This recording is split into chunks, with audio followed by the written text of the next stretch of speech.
Dan Nabi SAW menyudahkan sembahyang, menyudahi sembahyangnya dengan taslim,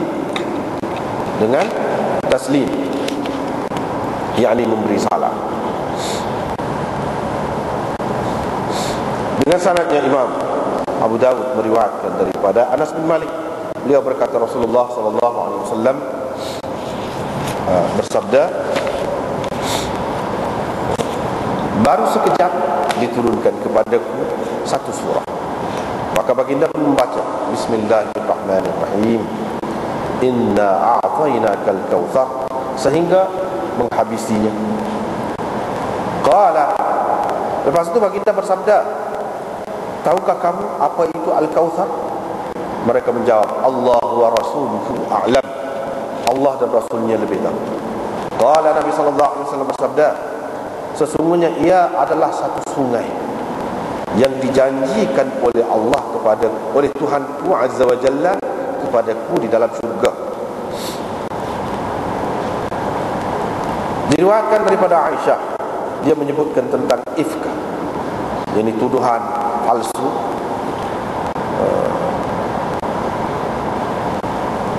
Qalat, katanya Rasulullah SAW duduk lalu membuka, menyingkapkan yakni tabir dari wajahnya.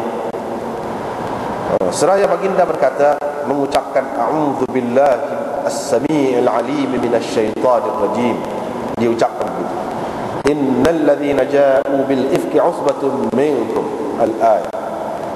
Qala Abu Dawud berkata, hadis ini mungkar. Sekumpulan perawi telah meriwayatkan hadis ini daripada Zuhri. Mereka tidak ada menyebutkan kalam ini ala hadha syar, yang mengikut perincian begini.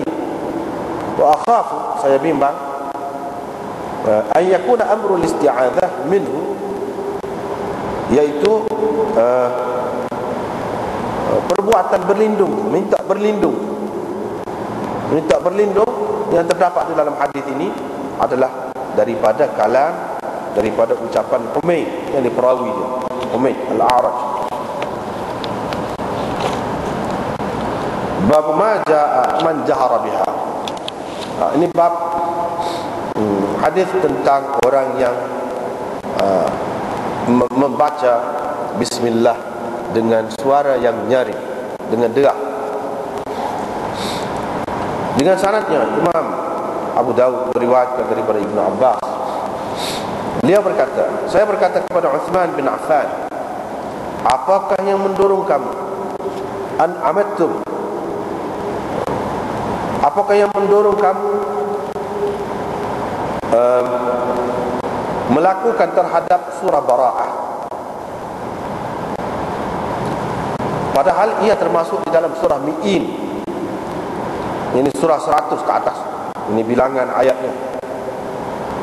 Dan terhadap suratul Anfal, padahal ia termasuk di dalam surah Al-Mathani, sehingga kamu menjadikan kedua-duanya termasuk di dalam As-Sab'i Tuwal, yang 7 surah yang panjang.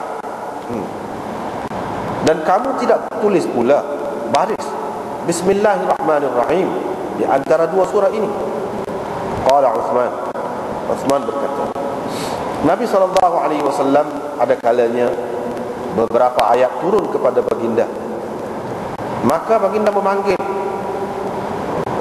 sebahagian orang-orang yang menulis wahyu untuknya, dan dia berkata kepadanya, letakkan ayat ini dalam surah yang disebutkan di dalamnya sekian-sekian. Dan kadang-kadang turun satu ataupun 2 ayat kepada baginda. Baginda mengatakan begitu juga.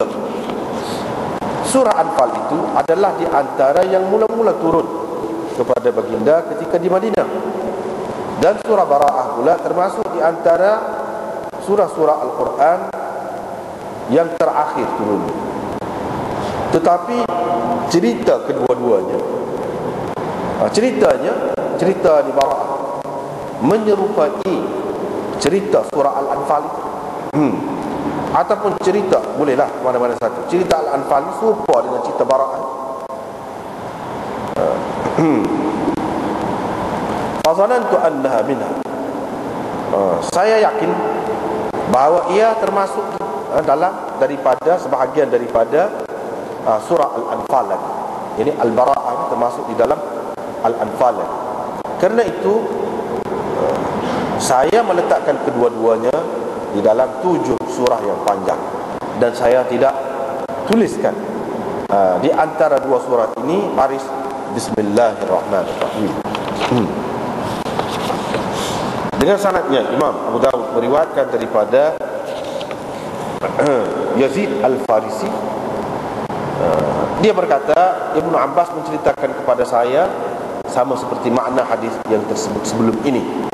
Tetapi dalam riwayat ini dia ada mengatakan, Ibnu Abbas mengatakan, maka Rasulullah sallallahu alaihi wasallam wafat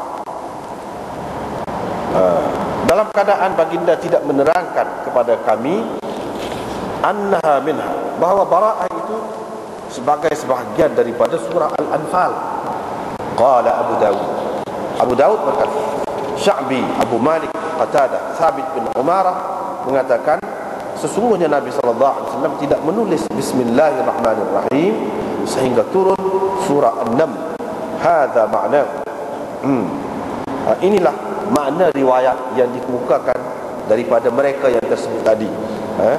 Beberapa orang tadi lafaznya tidak sama, tetapi maksudnya sama. Begitulah maksud. Dengan sanadnya Imam Abu Dawud meriwayatkan daripada Sa'id bin Jubair. Dalam riwayatnya Qutaibah menyebutkan daripada Ibnu Abbas. Beliau berkata Rasulullah sallallahu alaihi wasallam tidak mengetahui pemisah surah itu, sehingga diturunkan kepada baginda Bismillahirrahmanirrahim. Ini adalah lafaz Ibnu Sarah. Tengok sekolah.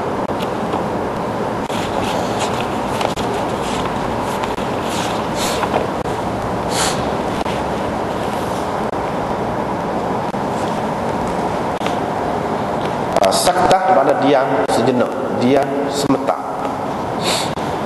Itu makna saktah, dia sebentar. Bukan seperti saktah dalam Quran, baca Quran tu mim marqadina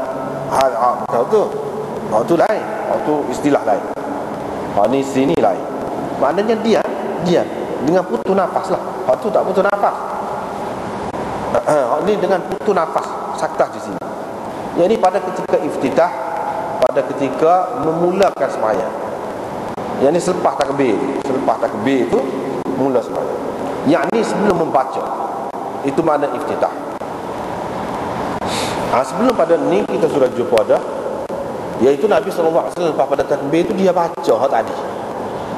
Dia baca, orang panggil doa istiftah ataupun iftitah atau sana dia panggil. Baca macam-macam lah yang kita jumpa dalam ni. Minggu lepasnya ada baca ni macam-macam riwayat tu sudah bincang. Jadi pada masa itulah saktah tu diam tu bukan makna diam tak baca. Diam dengan baca sesuatu tapi tidak derah. Itu makna diam. Ini maksud saktah. Diam. Baca sesuatu. Satu lagi maknanya, iaitu saktah pada ketika mulakan sembahyang.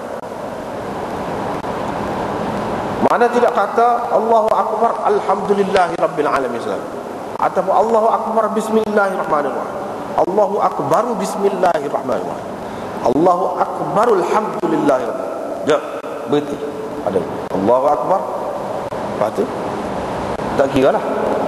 Berhenti tu panjang baca tadi kau sebelum pada ni tu, ataupun Allahu Akbar Alhamdulillahi Rabbil Alamin. Itu mana berhenti dah tu. Ini termasuk pelakon. Imam Abu Dawud buat di sini, dia ayatnya ada khilaf di antara ulama tentang saktah. Saktah berhenti saat ni. Berhenti itu berapa tepat? Diam. Yang ni daripada baca hak derah lah, daripada baca derah. Diam tu ada berapa tepat? Dan adakah pada semua tempat ni diterima oleh semua ulama atau tidak? Itu sampai Yang keduanya saktah pada ketika mula saat ni